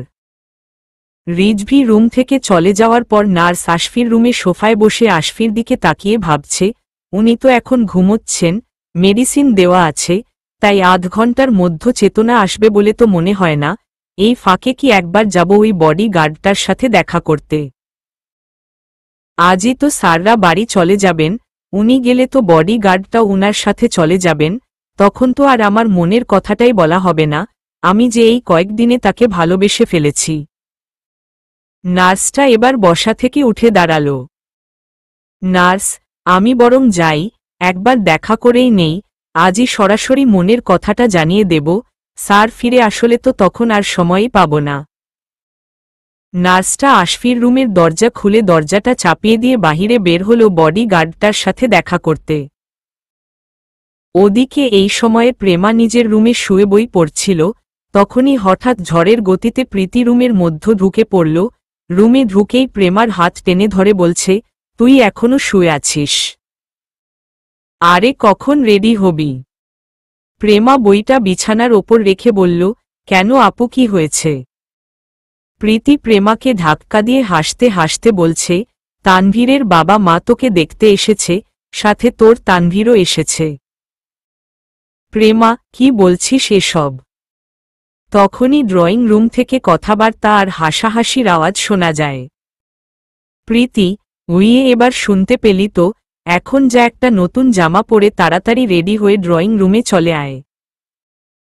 সেই সময় রুমের ভিতরে প্রেমার ভাবি এসে বলছে, আরে ছেলেটা আর কতক্ষণ অপেক্ষা করবে, খেতে বলছি কিন্তু সে খাবার হাতে নিয়ে শুধু এদিক ওদিক তাকিয়ে কাকে যেন খুঁজেই যাচ্ছে। দয়া করে ননদিনী এবার তাকে দর্শন দিয়ে আসুন, তাতে যদি সে এবার খাবারটা মুখে দেয়। প্রীতি, তা যা বলেছ ভাবি, হা হা হা। লজ্জা রাঙা মুখে প্রেমা তাড়াতাড়ি বিছানা থেকে উঠে বাথরুমের দিকে দৌড় দিল। প্রেমার দৌড় দেওয়া দেখে প্রীতি আর ভাবি একসাথে হেসে ওঠে। দুপুর গড়িয়ে এসেছে, বাহিরে সূর্য এখন মাথার উপর। রুমের ভিতর আশফি আস্তে আস্তে চোখ মেলে তাকালো, তারপর উঠে বসে মাথাটা ঝাঁকিয়ে নিয়ে শার্টটা খুলে বাথরুমে ভিতর চলে যায়। বাথরুমের ভিতর ঢুকেই শাওয়ারটা ছেড়ে দিল। আশফির পুরো শরীর ভিজে যাচ্ছে, হাত দিয়ে চুলগুলো কিছুক্ষণ নাড়ার পরই শাওয়ার ছাড়া অবস্থাতেই চোখ মেলে তাকায়। চোখ দুটো লাল হয়ে আছে, মনে হচ্ছে চোখ থেকে ক্রমাগত অগ্নিবর্ষণ হচ্ছে। নার্সটা রিজভির বডি গার্ডের সাথে হাত ধরে হোটেলের ছাদে যাওয়া মাত্রই উভয়ের মধ্য গভীরভাবে চুমু খাওয়া শুরু হয়ে গেল। এদিকে রুমের ভিতরে নীলা ড্রেস চেঞ্জ করার সময় দরজায় নক পড়ে, বিরক্তির ভঙ্গিতে তাড়াতাড়ি ড্রেসটা পরতে পরতে চেঁচিয়ে বলছে, উফ, কে? শান্তিমত একটু রেডিও হতে পারি না? জামার পিছনের চেইনটা ভালোভাবে লাগাতে লাগাতে দরজার কাছে এগিয়ে গিয়ে দরজা খুলতেই আশফিকে দেখতে পায়। আশফি দরজার সামনে দাঁড়িয়ে আছে। আশফিকে দেখা মাত্রই নীলা ঝাঁপিয়ে পড়ে আশফিকে জড়িয়ে ধরল। আশফি, আশফি, তুমি এসেছ? আশফি শান্তভাবে দাঁড়িয়ে থেকে দুই হাত দিয়ে নীলাকে নিজের বুকের সাথে জড়িয়ে নিল। পরেক্ষণেই নীলা আশফিকে ছেড়ে দিয়ে করিডোরের আশাপাশে ভালো করে তাকিয়ে খেয়াল করল এখানে কোনো নার্স আর বডি গার্ড কেউই নেই। নীলা, আশফি, তুমি এখানে কিভাবে এলে? আশফি নীলার হাত টেনে ধরে নীলাকে রুমের বাহিরে বের করল। আশফি, সেসব জানা আমাদের কাজ নয়, এখন চলো আমার সাথে। আশফি নীলাকে করিডোর দিয়ে টেনে নিয়ে যাচ্ছে। নীলা, আরে কোথায় নিয়ে যাচ্ছ? আশফির আগে পিছনে ফিরে তাকিয়ে বলছে, কেন, ওই রিজভির সাথে থাকতে কি খুব ভালো লাগছে? তাহলে থাকো, আমি আমার কাজে গেলাম। নীলা, এই দেখো, তুমি রাগ করছো কেন? তুমি পাতালে নিয়ে গেলেও আমি সেখান যেতেও রাজি আছি, কিন্তু কিসের কাজের কথা বলছো? আশফি, যে কাজ করব বলে একদিন বাড়ি থেকে বেরিয়েছিলাম, কিন্তু সেটা আর করে বাড়ি ফিরতে পারিনি, মাঝপথে নিজেই ফেঁসে গেছি। এবার ইনভেস্টিগেশনের কাজটা সম্পূর্ণ করে তবেই বাড়ি ফিরব। নীলা বড় করে হা করে উত্তেজিত হয়ে বলছে, মানে? আশফি, তুমি সবকিছু মনে করতে পেরেছ? আশফি, এবার আমার মিশন সাকসেসফুল হবেই, আর তুমিও তোমার বাড়ি ফিরবে। আশফি আবার নীলাকে টেনে নিয়ে যাচ্ছে। নীলা, আশফি আমি এখনই বাড়ি যেতে চাই না, তাহলে রিজভির সাথে আমার বিয়ে দিয়ে দেবে, প্লিজ এটা বোঝার চেষ্টা করো, আমি তো এই কারণেই বাড়ি থেকে পালিয়ে এসেছি। আশফি, কিন্তু তোমাকে নিয়ে তো আমি কাজে যেতে পারবো না, মিশন না শেষ করে আমি আমার বাড়িতেও ফিরছি না, আমাকে ওদের আস্তানা খুঁজে বের করে সব কয়েকটাকেই ধরতে হবে। নীলা, আমিও তোমার সাথে যাব। আশফি, মাথা খারাপ নাকি? ডাকাতগুলো ভয়ঙ্করভাবে ক্ষেপে আছে তোমার ওপর, তুমি ওদের লণ্ডভণ্ড করে দিয়েছ, আমি তোমাকে কোনো বিপদে ফেলতে চাই না। নীলা, আমি যাবই, তোমার কাজ শেষ না হওয়া পর্যন্ত আমিও বাড়ি যাব না, দেখবে ঠিকই তোমাকে খুঁজতে পিছু পিছু আবার বের হয়েছি। আশফি, বুঝেছি তুমি আমাকে ঝামেলাতে ফেলেই ছাড়বে, এখন আমাকে বউ নিয়েই গোয়েন্দাগিরি করতে হবে, মেজাজটা এমনিতেই বিগড়ে আছে। নীলা, দেখো আশফি তোমার এই অ্যাডভেঞ্চারে আমি কি সাথে থাকতে পারি না। আশফি, অবশ্যই পারেন ম্যাডাম, এখন তাড়াতাড়ি চলুন। আশফি আর নীলা হোটেলের নিচতলায় কাউন্টারে আসতেই ওরা আটকে দিল। আশফি হোটেলের ম্যানেজারকে বলল, এক্সকিউজ মি, আমি কি একটা ফোন করতে পারি? ম্যানেজার আশফিকে ফোনটা দেয়। তারপর আশফি ফোনে কার সাথে যেন কথা বলার পরেই হোটেলের সামনে একটা জিপ চলে আসে এবং ম্যানেজারও ওদের যেতে দেয়। এদিকে প্রেমা একটা থ্রি পিচ পরে রেডি হয়ে আয়নার সামনে বসে সাজুগুজু করছে, তখনই রুমের ভিতরে প্রেমার ভাবি এসে বলছে, তানভীর তোমাকে শাড়ি পরতে বলছে। ও তোমাকে শাড়ি পরা অবস্থায় দেখতে চায়। প্রেমা অবাক হয়ে পিছনে ফিরে বলল, এখন কখন শাড়ি পরব, দেরি হয়ে যাবে তো। প্রেমার ভাবি, সমস্যা নেই, উনারা সবাই অপেক্ষা করছেন, আমি তোমাকে শাড়িটা তাড়াতাড়ি পরিয়ে দিচ্ছি, মনের মানুষ যেভাবে দেখতে চায় সেভাবেই সেজে যাও না। লজ্জায় প্রেমা চোখ দুটো নিচের দিকে নামিয়ে নিল। প্রেমার ভাবি প্রেমাকে শাড়িটা পরিয়ে দিচ্ছে, সেই সময় প্রেমার বোন প্রীতি এসে বলল, হয়েছে শাড়ি পরানো, এবার তাড়াতাড়ি ওকে নিয়ে এসো, উনারা লাঞ্চ করতে বসবেন। তাড়াহুড়ো করে শাড়ি পরানোতে শাড়ির আঁচলটা আর সেফটি পিন দিয়ে আটকানো হল না, প্রেমাকে প্রীতি ওভাবেই নিয়ে গেল। প্রেমাকে দেখা মাত্রই তানভীর হা হয়ে মুগ্ধ নয়নে ওর দিকে চেয়ে আছে, চোখের পলক যেন পড়ছেই না। প্রেমা তানভীরের দিকে তাকাতেই ওর চোখের সাথে চোখাচোখি হয়ে গেল, লজ্জায় প্রেমার গাল দুটো লাল হয়ে আছে। ওখানে উপস্থিত প্রেমার বাড়ির সদস্যদের হাসাহাসিতে তানভীরের হুঁশ হয়, তখন খেয়াল করল সবাই ওর দিকে তাকিয়ে আছে, সাথে সাথে তানভীরও একটু লজ্জা পেয়ে মুচকি হেসে প্রেমার দিক থেকে চোখ সরিয়ে নেয়। প্রেমা তানভীরের বাবা মার সাথে কথা বলল, উনারা প্রেমাকে পছন্দ করেছেন, তারপর উনারা সবাই খেতে বসলে প্রেমা খাবার পরিবেশ করছে আর তানভীর তখন চোখ তুলে বারবার প্রেমার দিকে তাকাচ্ছে। লজ্জায় প্রেমার হাত দুটো কাঁপছে। ওদিকে হোটেলে ফিরে রিজভির মাথা নষ্ট হয়ে গেছে, আশফি নীলাকে নিয়ে চলে গেছে শুনে রিজভিও বডি গার্ডসহ গাড়ি নিয়ে বেরিয়ে পড়ল। গাড়ির ভিতরে রিজভি উত্তেজিত হয়ে ছটফট করছে। রিজভি, এটা আমি কি করলাম? নিজের পায়ে নিজেই কুড়াল মারলাম। আশফি নিজের সবকিছু ফিরে পেয়ে আমার নীলাকেও এবার নিজের করে নেবে, ও শিট ম্যান। এটা আমি কি করলাম, এবার আমি কি করব? আকাশে মেঘ করেছে, চারিদিকে অন্ধকার হয়ে আসছে, কিছুক্ষণেই মধ্যই বৃষ্টি চলে এলো, তবুও রিজভি গাড়ি নিয়ে এগিয়ে যাচ্ছে, সামনে জঙ্গলের পথ। বৃষ্টির মধ্যই গাড়ি জঙ্গলের পথ অতিক্রম করছে, হঠাৎ গাড়ির সামনে ভেজা অবস্থায় একটা অল্প বয়সী তরুণী হাত নাড়িয়ে গাড়ি থামাতে বলতেই রিজভি গাড়ি থামিয়ে দিল। এদিকে প্রেমার বাড়িতে সবার খাওয়া দাওয়া করতেই বিকাল হয়ে গেল, সবাই এখন ড্রয়িং রুমে বসে গল্প করছে। তানভীরের মা বলছেন, ছেলে মেয়ে দুটোকে এবার আমরা একটু একান্তে কথা বলতে দেই, ওরা হয়তো নিজেদের মাঝে কিছু কথা সেরে নিতে চায়। প্রেমার বাবা হো হো করে হেসে উঠলেন আর বললেন, ঠিকই বলেছেন বেআইন সাহেবা। প্রীতি মুচকি হেসে বলল, যা প্রেমা তানভীরকে ছাদে নিয়ে যা। প্রেমা তানভীরকে বাড়ির ছাদে নিয়ে এলো। ছাদে দাঁড়িয়ে দুইজন গল্প করছে। এখানেও বাতাস শুরু হয়ে গেছে, আকাশে মেঘ করেছে।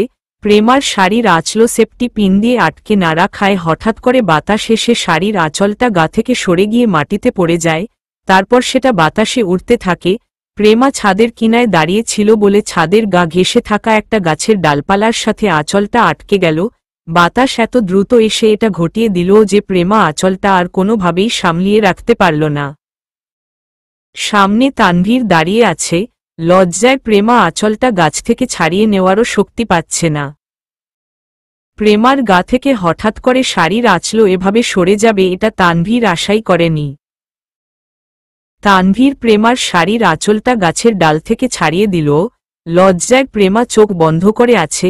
শাড়ির আঁচলটা প্রেমার গায়ের ওপর দিয়ে দিতেই লজ্জাবতী গাছের মতো প্রেমা জর্জর হয়ে গেল। তানভীর প্রেমার এমন আচরণে অবাক হলেও প্রেমাকে এভাবে লজ্জা পেতে দেখে ওর ভালো লাগছে। তানভীর এক দৃষ্টিতে প্রেমার দিকে তাকিয়ে আছে। প্রেমা অল্প অল্প করে তার এক চোখ খুলে তানভীরকে তার দিকে এভাবে তাকিয়ে থাকতে দেখেই লজ্জায় আবার চোখ বন্ধ করে ফেলল। কিছুক্ষণের মধ্যেই বৃষ্টির ফোঁটা পড়তে শুরু করে। প্রেমা এবার চোখ খুলে তাকিয়ে বলছে, আরে আরে ভিজে যাচ্ছ যে, চলো ঘরে চলো। প্রেমা তানভীরকে ছাদ থেকে বাড়ির ভেতরে নিয়ে গেল। এতক্ষণে বাড়ির সকলে প্রেমা আর তানভীরের বিয়ের দিন তারিখ ঠিক করে ফেলেছে। আগামী মাসের প্রথম সপ্তাহেই ওদের বিয়ে। লজ্জায় প্রেমা রুমের ভিতর সবার সামনে লজ্জাবতী গাছ হয়ে বসে আছে। দুইজনের আংটি বদল সম্পন্ন হয়। তানভীরের হাতের সাথে প্রেমার হাত লাগতেই একবার তানভীরের দিকে তাকিয়েই লজ্জায় প্রেমা চোখ দুটো নিচের দিকে নামিয়ে নিল। এরপর সকলের সাথে কথা বলে সন্ধ্যার দিকে তানভীররা মাইক্রো নিয়ে প্রেমাদের বাড়ি থেকে বেরিয়ে পড়ল। প্রেমা নিজের রুমে এসে আয়নায় নিজের লজ্জা মাখা মুখটা দেখেই লজ্জাতে দুই হাত দিয়ে মুখটা ঢেকে ফেলল। বৃষ্টি হয়ে আবহাওয়া ঠান্ডা হয়ে আছে। পিচ ঢালা ভেজা রাস্তার ওপর দিয়ে তানভীরদের গাড়ি এগিয়ে চলেছে। গাড়িতে বসে তানভীর শুধু প্রেমার কথা ভেবে মুচকি মুচকি হাসছে। প্রেমার লজ্জা মাখা মুখটা তানভীরের সামনে ভেসে উঠছে। গাড়ি নির্জন রাস্তায় আসতেই হঠাৎ কিছু বুঝে ওঠার আগেই একদল ডাকাত আক্রমণ করে সবকিছু ছিনিয়ে নিয়ে গেল। আর ঘুমের ঔষধ দিয়ে তানভীরের বাবা, মা আর ড্রাইভারকে অচেতন করে ফেলল। এমনকি তানভীরকেও অচেতন করে ওদের সাথে নিয়ে গেল। এদিকে জিপের ভেতর নীলা আশফির দিকে তাকিয়ে আশফির পরিবর্তনগুলো লক্ষ্য করছে। আশফি তার পাশে বসা ওর বন্ধু আরিয়ানকে বলল, তোদের মাথায় এটা কেন আসলো না যে ডাকাতের রহস্য উদ্ঘাটনের জন্য আশফির নিখোঁজ হওয়ার সাথে ওই ডাকাতদেরই হাত আছে? আরিয়ান, আমরা তো ভাবতেই পারিনি এমন কিছু ঘটে গেছে। নীলা মনোযোগ দিয়ে ওদের কথাগুলো শুনছে। আরিয়ান, এখন কোথা থেকে শুরু করবি ভাবলি কিছু? আশফি, জঙ্গলের আস্তানাটা তো ভেঙে গেছে, এখন নিশ্চয়ই ওরা অন্য কোথাও ঘাঁটি গেড়ে ঘাপটি মেরে আছে। সামনের রাস্তায় জ্যামের কারণে চলন্ত জিপ থেমে গেল। তখনই দুই পাশ দিয়ে পুলিশের গাড়ি এসে জিপ আটকে দেয়। পুলিশ অফিসার ডেনি পুলিশের গাড়ি থেকে নেমে জিপের দরজাটা খুলে বলছে, মি আশফি, অনেক খেল দেখিয়েছ, এবার থানায় চলো। থানায় গিয়ে আশফি ওর বাবা মাকে দেখতে পায়। আশফির মা দৌড়ে গিয়ে আশফিকে জড়িয়ে ধরে। আশফির মা, এতদিন কোথায় ছিলি বাবা আমাদের ছেড়ে? বাবা মাকে ফিরে পেয়ে আশফিও ইমোশনাল হয়ে পড়ল। আশফির বাবা, আমাদের ছেলে ফিরে এসেছে। দেখেছ আশফির মা, তোমাকে বলেছিলাম না আশফিকে এবার পাওয়া যাবে। আশফির মা, আমি ওই দিন ঠিক বুঝেছিলাম, ওই ডাকাতগুলোর সঙ্গে আমাদের বাড়িতে আশফি এসেছিল। আশফি ওর সাথে ঘটে যাওয়া সমস্ত ঘটনাগুলো সবাইকে খুলে বলল। আরিয়ান আর আশফির নিখোঁজ হওয়ার তদন্তকারী আতিকুর রহমানও এখানে উপস্থিত আছেন। সবটা শুনে বিষয়টা এবার বুঝতে পারে সবাই। তারপর আশফি সবশেষে বলল নীলাকে বিয়ে করার কথা। আশফির বাবা মা এবার অবাক হয়ে নীলার দিকে তাকায়। নীলা উনাদের সাথে কথা বলতে যাবে এমন সময় নীলার বাবা মাও থানাতে এসে উপস্থিত হল। মেয়ের খবর পেয়ে উনারাও এখানে ছুটে এসেছেন। থানা থেকে সব ঝামেলা মিটিয়ে নিয়ে আশফির বাবা মা আশফিকে বাড়ি নিয়ে যাচ্ছেন। নীলাকেও ওর বাবা বাড়ি ফিরিয়ে নিয়ে গেছে। থানা থেকে যাওয়ার সময় নীলা শুধু বারবার আশফির দিকে তাকাচ্ছিল। তখন আশফি বলল, এখন বাড়ি যাও, সময় হলে আমি নিজেই তোমাকে ফোন করব। রিজভির বডি গার্ডকে ওর গাড়িসহ পুলিশ উদ্ধার করেছে। বডি গার্ডের চেতনা আসার পর সে পুলিশকে জানায়, আমরা গাড়ি নিয়ে ম্যাডামকে খোঁজার জন্য বেরিয়েছিলাম। জঙ্গলের রাস্তা আসতেই একটা মেয়ে গাড়ির সামনে এসে পড়ল। গাড়ি থামাতেই মেয়েটি স্যারকে বলছে, বৃষ্টির মধ্যে গাড়ি পাচ্ছে না, তাই তাকে একটু লিফট দিতে। স্যার মেয়েটাকে গাড়িতে উঠতে বলল। কিছুদূর যাওয়ার পর আমার নাকে কিছু একটা দিতেই আমি ঘুমিয়ে যাই, তারপর আমার আর কিছু মনে নেই। স্যারকে মনে হয় ওই মেয়েই কিছু করেছে। স্যারকে আপনারা খুঁজে বের করুন। রিজভি নিখোঁজ হয়েছে, পুলিশ ওকে খুঁজে বের করার চেষ্টা চালিয়ে যাচ্ছে। তানভীরের বাবা মাকেও পুলিশ গাড়িসহ উদ্ধার করেছে। চেতনা আসার পর তানভীরের বাবা মা খুব ভেঙে পড়লেন। তানভীর আবারও নিখোঁজ। সময় রাত 2টা। আশফি বাড়িতে এসে ফ্রেশ হয়ে খাওয়া দাওয়ার পর নিজের রুমে শুয়ে আছে। ইতিমধ্যে তানভীরের আর রিজভির নিখোঁজ হওয়ার সংবাদটা শুনে আশফিও চিন্তিত হয়ে গেছে। আশফি, এখন আমাকে ঘুমালে চলবে না। বাড়ির সবাই এতক্ষণে হয়তো ঘুমিয়ে গেছে। এটাই সুযোগ, আমাকে এক্ষুনি বেরিয়ে পড়তে হবে, নয়তো সকাল হলে কেউ আমাকে বাড়ি থেকেই বের হতে দেবে না। আশফি বিছানা থেকে উঠে আরিয়ানকে ফোন দিয়ে বাড়ির সামনে জিপ নিয়ে আসার জন্য বলল। এরপর আশফি সবকিছু গুছিয়ে নিয়ে রেডি হয়ে নীলাকে ফোন দেয়। কয়েকবার ফোন বাজার পর নীলা ঘুমের মধ্যে ফোন রিসিভ করল। নীলা, উমম, হ্যালো, কে? আশফি, তাড়াতাড়ি রেডি হয়ে নাও, আমি তোমার বাড়ির সামনে আসছি। নীলা ঘুমের মধ্যে বলছে, তুই কে রে? তুই আসবি তো আমার রেডি হতে হবে কেন? আমি খোলামেলা ঘুমাচ্ছি, ঘুমাতে দে। আশফি, নীলা। নীলা, আমার নামও জানিস দেখছি। আশফি, নীলা, আমি আশফি। নীলা, আশফি। নীলার এবার ভালো করে কণ্ঠস্বর খেয়াল করে দেখল আশফি ফোন করেছে। নীলা উত্তেজিত হয়ে শোয়া থেকে উঠে বসে বলল, আশফি তুমি? এত রাতে? আশফি, হ্যাঁ আমি, তাড়াতাড়ি রেডি হয়ে থেকো, আমি জিপ নিয়ে তোমার বাড়ির সামনে এসে অপেক্ষা করছি। নীলা মাথা চুলকাতে চুলকাতে বলল, কিন্তু কেন, আমরা কি আবার পালাবো? আশফি, ওহো, তুমি আমার সাথে যাবে বলেছিলে না? আমরা এখনই বেরিয়ে পড়ছি, সকাল হলে আর বাড়ি থেকে বের হতেই পারবো না, তাই রাতের বেলা লুকিয়েই বের হতে হচ্ছে। নীলার এতক্ষণে হুঁশ হয়ে চোখ খোলে, ও তার মানে অ্যাডভেঞ্চার। আমি যাব। আশফি, আসছি, এখন রাখছি, বাই। নীলা বিছানা থেকে উঠে রেডি হওয়া শুরু করল, ড্রেস চেঞ্জ করে সাজগোজ করাও শুরু করে দিয়েছে। এরই মধ্যে আশফির ফোন আসে। নীলা বেলকুনিতে এসে রাস্তায় আশফিকে জিপসহ থাকতে দাঁড়িয়ে দেখল, তারপর দড়ি দিয়ে দুতলার বেলকুনি থেকে নিচে নেমে আসে। আশফি নীলাকে দেখামাত্রই বলছে, তুমি কি দাওয়াত খেতে যাচ্ছ? এত সাজগোজ করেছ কেন? নীলা এগিয়ে এসে আশফির শার্ট ধরতে ধরতে আশফির দিকে একদৃষ্টিতে তাকিয়ে বলছে, কেন বউকে দেখতে মন চায় না বুঝি? মন ভরে দেখো। বাতাসে নীলার চুলগুলো উড়ছে। নীলা এভাবে গায়ে হাত দেওয়ায় আশফি ঘরে চলে গেল। আশফিও নীলার কোমর ধরে নীলাকে আরও কাছে টেনে এনে নীলার ঠোঁটে চুমু দিতে যাবে, তখনই জিপের ভেতর থেকে আরিয়ান কাশি দিয়ে উঠল, আর সাথে সাথে আশফি নীলাকে ছেড়ে দিয়ে সরে দাঁড়ায়। আশফি নীলার দিকে তাকিয়ে বলছে, আসুন ম্যাডাম, উঠে পড়ুন। নীলা আর আশফি জিপে উঠলে আরিয়ান জিপ স্টার্ট দিয়ে দিল। সময় সকাল 9টা। তানভীরের নিখোঁজ হওয়ার সংবাদ শুনে রাতের বেলা প্রেমা বাড়ি থেকে পালিয়েছে। নীলার বাড়িতে রীতিমতো হইচই শুরু হয়ে গেছে। নীলার বাবা আশফিদের বাড়িতে ফোন করে জানতে পারেন আশফিও কাউকে কিছু না বলে চুপি চুপি রাতে বেলা বাড়ি থেকে বেরিয়ে গেছে।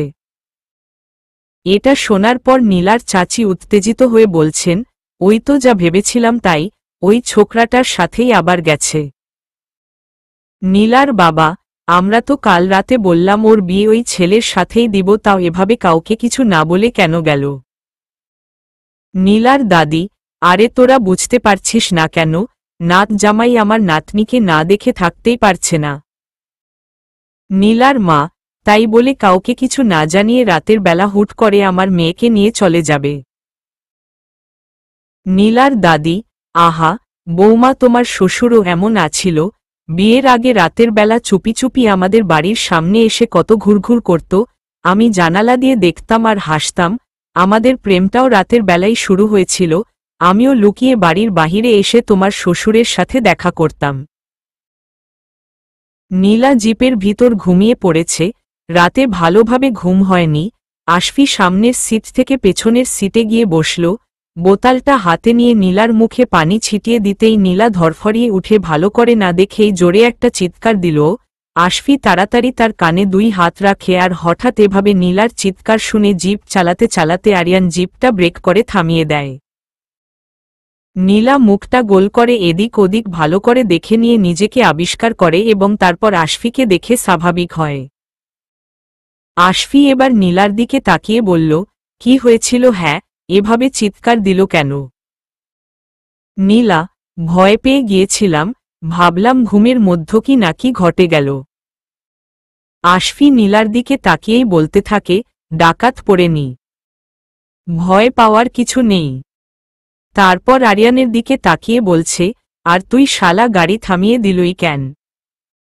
আরিয়ান, আশপাশ থেকে খাবারের গন্ধ আসছে তাই না রে? আশফি, হ্যাঁ, তো কি হয়েছে? আরিয়ান, শুনেছি ভালো ভালো খাদ্য গ্রহণ করার জন্য এই জায়গাটার বেশ সুনাম আছে, আমি বলছিলাম কি। আশফি, থাক আর বলতে হবে না, বুঝে গেছি, এখন চল সামনের রেস্টুরেন্ট থেকে মধ্যাহ্ন ভোজটা সেরে আসি। এরপর 3 জনে রেস্টুরেন্টের ভিতরে ঢুকে যায়। খাওয়া দাওয়ার পর বের হওয়ার সময় আশফি নীলার হাত ফেলল। নীলা কিছু বলতে যাবে তার আগেই আশফি নীলার ঠোঁটে চুমু দিয়ে দেয়। এটা দেখে আরিয়ান ওখানে আর দাঁড়িয়ে না থেকে জিপের দিকে এগিয়ে যায়। আশফি, ডার্লিং, তোমার জন্য একটা গিফট আছে। নীলা অবাক হয়ে বলল, এই সময়ে হঠাৎ গিফট? আশফি, বউকে গিফট দেওয়ার আবার কোনো সময় অসময় আছে নাকি? আশফি পকেট থেকে একজোড়া সুন্দর ইয়াররিং বের করে নীলার কানে পরিয়ে দিল। এরপর নীলা হাসতে হাসতে আশফির হাত ধরে জিপে উঠে বসে। আরিয়ান ওদের রোমাঞ্চ দেখে মুখটা পেঁচার মতো করে আছে। ওকে ওভাবে তাকিয়ে থাকতে দেখে আশফি হাসতে হাসতে বলে উঠল, কি হিংসে হয়। আরিয়ান, এর আগে তো কখনো অভিযানের সময় তোকে এত রোমান্টিক হতে দেখিনি। কত মেয়ে তোর গার্লফ্রেন্ড হতে চেয়েছে কিন্তু তুই পাত্তাই দেসনি, আর এখন? আশফি হাসতে হাসতে বলছে, তখন বউ ছিল না আর এখন বউ আছে। রিজভিকে দড়ি দিয়ে খুঁটির সাথে বেঁধে রাখা হয়েছে। সামনে দাঁড়িয়ে ডাকাত সর্দার চেইন্স বলছে, তুই নিজেরে খুব চালাক মনে করস তাই না? তুই আমার শিকার কাইরা নিয়া অন্য জায়গায় চালান করছস।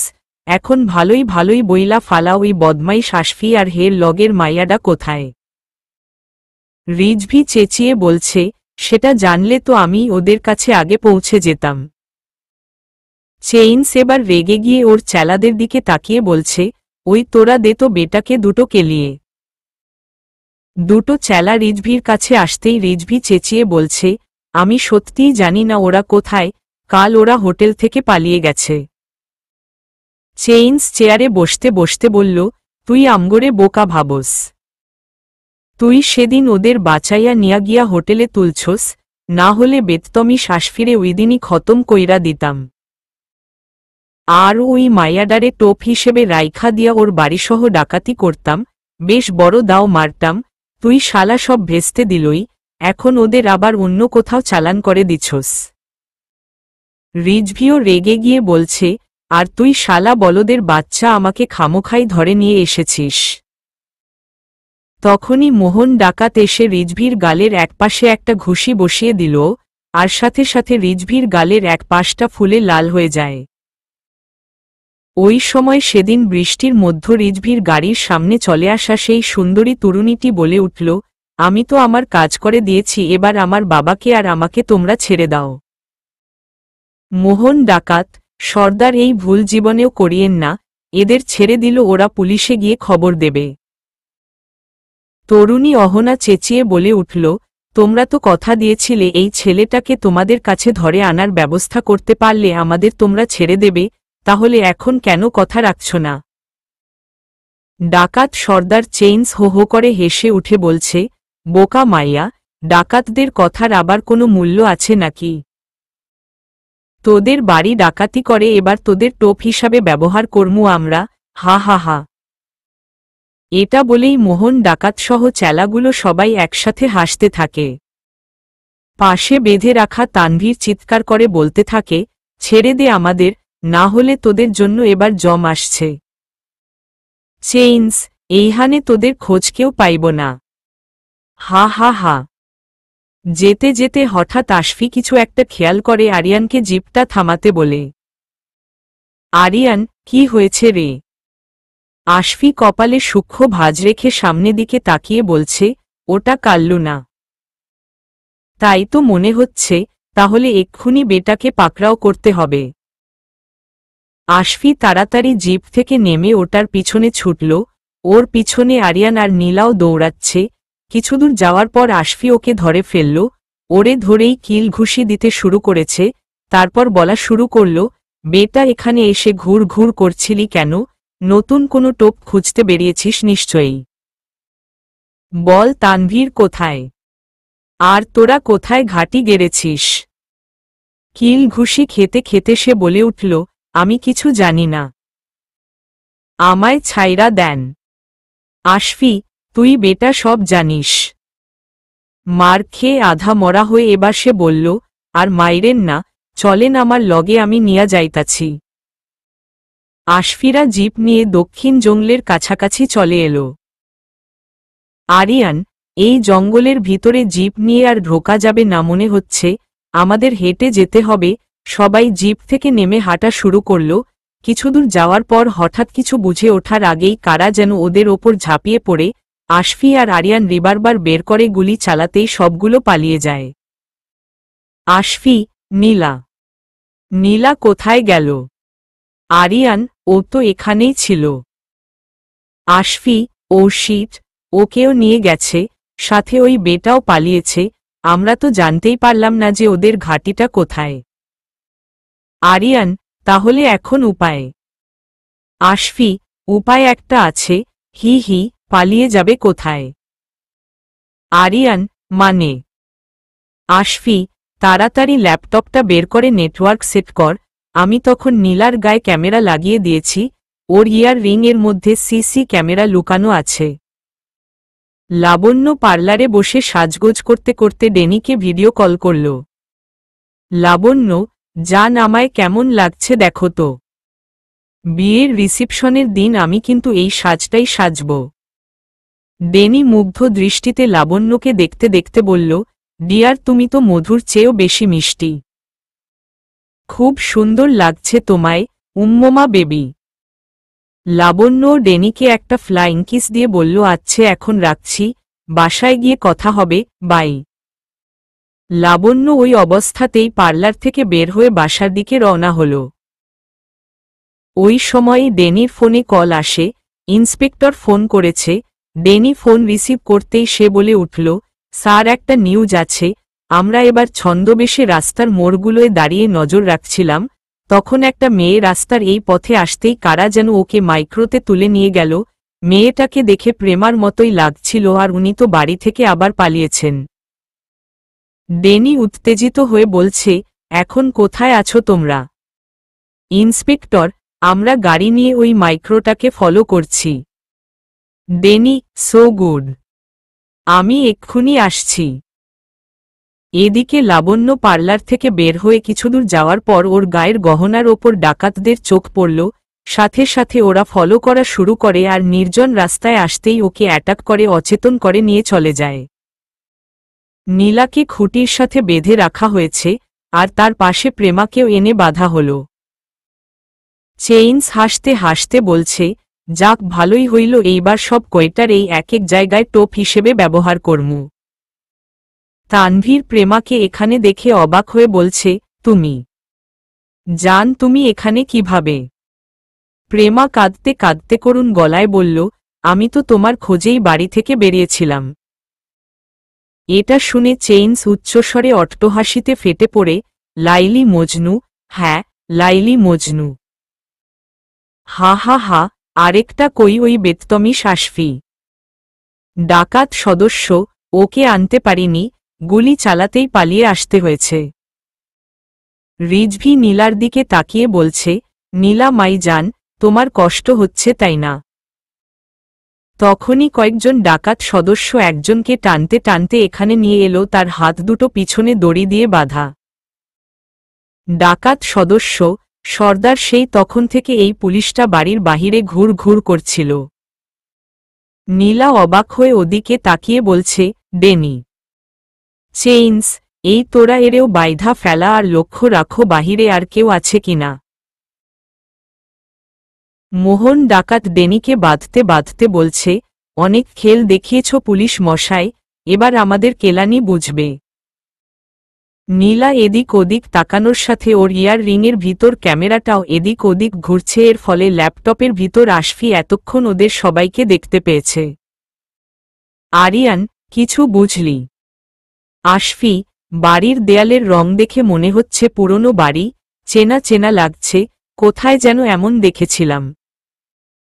তখনই ওখানে লাবণ্যকে অচেতন অবস্থায় কয়েকজন নিয়ে এলো। ওকে দেখে আশফি বলে উঠল, ও মাই গড, এরা সব জায়গাতেই বড় সর্দাও মারা শুরু করেছে, তাই কাউকেই বাদ দেয়নি, ভালো করে দেখি জায়গাটা কোথায়। ডেনি লাবণ্যকে এখানে নিয়ে আসতে দেখে আতকে উঠল, কিছুক্ষণের মধ্যে লাবণ্যর চেতনা আসতেই চোখ খুলে নিজেকে খুঁটির সাথে হাত পা বাঁধা অবস্থায় আবিষ্কার করে। লাবণ্য, এ কি আমি কোথায়? এরা কারা? তারপর আশেপাশে নীলা, প্রেমা, তানভীর সহ আরও কয়েকজন এবং ডেনিকেও হাত বাঁধা অবস্থায় দেখে চিৎকার দিয়ে বলে উঠল, তোরা সবাই এখানে। নীলা, আমরা সবাই ডাকাতের খপ্পরে পড়েছি। অহনা, তোরা আমাকে ঠকিয়েছিস শয়তান। ছেড়ে দে আমাকে আর আমার বাবাকে, এই পোড়া বাড়িতে আটকে রেখে ভেবেছিস কেউ কিছু জানতে পারবে না। তোদের টোপে তোরাই আটকা পড়বি দেখিস। চেইন্স, চোপ মাইয়া, বেশি কথা বললে খতম কইরা দিমু, এই তোরা বাহিরে ভালো করে নজর রাখো, দেখ আরও কোনো পুলিশ আছে কিনা, হালারা বহত জ্বালাইতাসে। আশফি ল্যাপটপে দেখতে দেখতে বলে উঠল, পেয়েছি, এটা তো সেই পোড়া বাড়িটা, জঙ্গল পেরিয়ে কয়েক কিলোমিটার দূরে, আরিয়ান চল তাড়াতাড়ি। ওখানে পৌঁছেই এদিক ওদিক উকি ঝুঁকি মরতেই পিছন থেকে আরিয়ানের মাথায় কে যেন বাড়ি দিল, সাথে সাথে আরিয়ান পড়ে যায়। আশফিকে বাড়ি দিতে যাবে তার আগেই আশফি এদিকে তাকিয়ে লাঠিটা ধরে ওর পেট বরাবর ঘুষি দিয়ে দিল। মার খেয়ে এসে চিৎকার দিতেই আরও কয়েক এসে সার সার বলে আশফিকে আটকানোর চেষ্টা করে। আশফির ওদের দেখে সন্দেহ হল, ভালো করে তাকিয়ে খেয়াল করল এটা তো সেই পুলিশ ইন্সপেক্টর। আশফি সাথে সাথে রেগে উনাকে বলল, এই আপনারা আমাদের মারছেন কেন? আমি ডিটেকটিভ আশফি আর ও আমার সহকারী আরিয়ান। ইন্সপেক্টর, জি চিনতে পেরেছি, তখন ভুল করে ডাকাত ভেবে কানটা ঘটিয়ে ফেলেছি, মাফ করবেন, আমাদের স্যার ডেনি ডাকাতের হাতে ধরা পড়েছে এবং ভিতরে আরও অনেক জনকেই ধরে আনা হয়েছে। আশফি রেগে বলছে, হোয়াট রাবিশ! সেই সংবাদ পেয়েই তো গোয়েন্দারা এখানে চলে এসেছে, আর আপনারা আমাদেরই মেরে দিচ্ছেন। ইন্সপেক্টর, দুঃখিত তার জন্য, আসলে অনেকক্ষণ ধরে ভিতরে ঢোকার চেষ্টা করছি। অপ্রস্তুত থাকায় হঠাৎ সেই সময়ই কতগুলো ডাকাত এসে আশফি আর আরিয়ান সহ ইন্সপেক্টর এবং যে কয়েকজন পুলিশ এখানে এসেছিল সবগুলোকে একসাথে বেঁধে ভিতরে নিয়ে গেল। চেইন্স এবার মহা খুশিতে হাসতে হাসতে বলছে, এইবার সব খেল খতম। হা হা হা, আজ সব কটা মরবি। ভয় এক একজনের মুখ শুকিয়ে গেছে। নীলা আশফির দিকে তাকিয়ে বলছে, এবার কি হবে আশফি, আমরা তো সবাই ধরা পড়ে গেছি। আশফিও হাসতে হাসতে বলছে, কি আর হবে, ডাকাতির সব খেল খতম হবে। নীলা, মানে? আশফি, মানে পুলিশের ফোর্স এলো বলে, আমি ভদ্রভাবে খাতির যত্ন করে সবাইকে একসাথে নিয়ে যাওয়ার সুন্দর ব্যবস্থা করেছি। চেইনস এবার ভয় পেয়ে বলছে, এই ছোকরা এসব তুই কি বলছিস? হ্যাঁ আশফি, তোমারা বোধহয় ভুলে গেছিলে আশফিকে দিয়ে ডাকাতি করালেও আমি কিন্তু গোয়েন্দা আশফি, এত কাঁচা কাজ আমি করি না। তোমরা ভাবলে কি করে আমি এখানে নিজে থেকে ধরা পড়ার জন্য আসব? তখনই এক ডাকাত সদস্য দৌড়ে ভিতরে এসে বলছে, সর্দার, পুলিশ বাহিনী চারিদিক থেকে ঘিরে ফেলেছে, এখন আর পালানোর কোনো উপায় নাই সর্দার। এবার নীলাও বলে উঠল, ঘুঘু দেখেছ, ঘুঘুর ফাঁদ দেখনি। চেইনস এবার রেগে মোহন ডাকাতের দিকে গুলি ধরে বলছে, তোরে আগে খতম কইরা দেই, এই তোর বুদ্ধিতেই আমি এইহানে ঘাটি গাইরা ভুল করছি। মোহন ডাকাতকে শুট করার আগেই হুড়মুড় করে অনেকগুলো পুলিশ ভিতরে ঢুকে পড়ল। আজ আর কেউ পালাতে পারল না। ডাকাত দলের সবাইকে ধরে পুলিশ গাড়িতে ওঠাল। ওদের সবাইকে নিয়ে যাওয়ার পর আরিয়ান আশফিকে বলছে, এটা কিভাবে হলো, পুলিশ কিভাবে জানল? আশফি, ক্যামেরার ফুটেজ শুধু আমরা নই, পুলিশেরাও দেখতে পেয়েছে। আমি আগে থেকেই পুলিশের ফোর্স বাহিনীকে খবর দিয়ে রেখেছিলাম, আমাকে আর তোকে ফুটেছে দেখা মাত্রই অ্যাকশন নিয়েছে। নীলা, ক্যামেরা? এখানে ক্যামেরা কোথায়? আশফি, ওহ মাই জান, মূল্যবান কাজটা তুমি তো করেছ, থ্যাঙ্কু উম্মাহ। ওটা তোমার ইয়ার রিংয়ের ভিতর। আশফি নীলার কাছে এসে নীলাকে জড়িয়ে ধরল।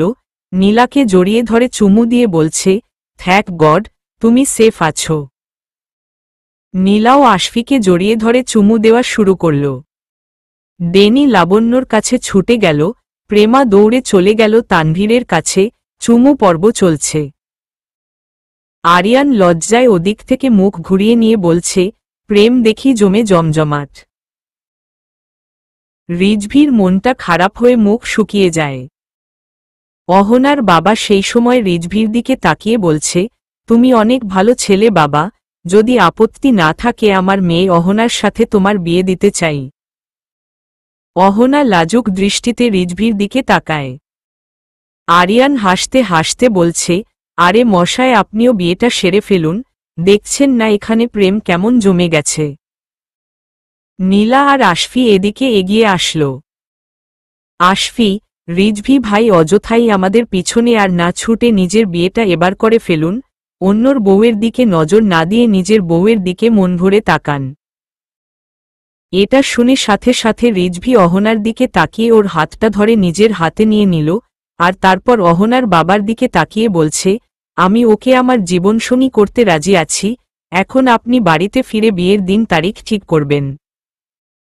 ওখানে উপস্থিত সবাই একসাথে হেসে উঠল। এরপর সবাই স্টেশনে চলে আসে। আজকে ট্রেনে করে হই হুল্লোড় করে একসাথে সবাই বাড়ি ফিরবে। স্টেশনে আশফির বাবা মা এসে হাজির হয়েছে। আশফি অবাক হয়ে ওর মা বাবার দিকে তাকিয়ে বলছে, তোমরা এখানে? আশফির মা, তুই হুট করে কাউকে কিছু না বলে বাড়ি থেকে পালিয়ে গিয়ে তারপর বৌমাকে নিয়ে চম্পট দিতে পারিস, আর আমরা হুট করে চলে আসতে পারি না। আশফি, কিন্তু তোমরা কিভাবে জানলে আমরা এখানে? তখনই আরিয়ান বলে উঠল, আমি বলেছি। আশফির মা এবার নীলার কাছে এসে আশফির দিকে তাকিয়ে বলছেন, তুই কি ভেবেছিস আমার বৌমাকে নিয়ে এভাবে পালিয়ে পালিয়ে বেড়াবি আর আমরা কিচ্ছু জানতে পারব না? বেআইনরা কি ভাববে বলতো? আর পালাতে হবে না, সামনের সপ্তাহেই তোদের বিয়ের দিন ঠিক করা হয়েছে, অনুষ্ঠান করেই বৌমাকে আমাদের বাড়িতে নিয়ে আসছি। তারপর নীলার দিকে তাকিয়ে বলছেন, কি বৌমা, তুমি কি বলো? নীলা মাথা নেড়ে জবাব দিল, জি, আমি তো আপনাদের বাড়ি যাওয়ার জন্য দু পায়ে রাজি। আশফির মা হেসে বললেন, ইস কি মিষ্টি বউ। আশফিও হাসতে হাসতে বলছে, দেখতে হবে না বউটা কার। সবাই এবার একসাথে হেসে উঠল। আশফির বাবা, তোরা ট্রেনে করে মজা করতে করতে আয়, আমরা গাড়ি নিয়ে এসেছি, ওটাতে করেই বাড়ি ফিরব। আশফির বাবা মা গাড়িতে করে বাড়ির দিকে রওনা হলেন। সবাই স্টেশনে দাঁড়িয়ে ট্রেন আসার জন্য অপেক্ষা করছে। হঠাৎ করে প্রেমা বলে ফেলল, আমাদের 3 বান্ধবীর বিয়ে যেহেতু সামনেই হচ্ছে তাহলে আমরা হানিমুনে সবাই একসাথে যেতেই পারি। নীলা: ও ইয়েস, গ্রেট আইডিয়া। লাবণ্য আর ডেনিও ওদের সাথে যেতে চাইল। নীলা আশফির হাত ধরে দাঁড়িয়ে আছে, কিছুক্ষণের মধ্যেই ট্রেন এসে গেল। সবাই নাচতে নাচতে মজা করতে করতে ট্রেনে ওঠে, সবার আজ বাড়ির ফেরার পালা। ট্রেন এগিয়ে চলতে শুরু করল, সেই সাথে সবাই সামনের দিকে এগিয়ে যাচ্ছে তাদের নতুন জীবন শুরু করার আহ্বানে। The end.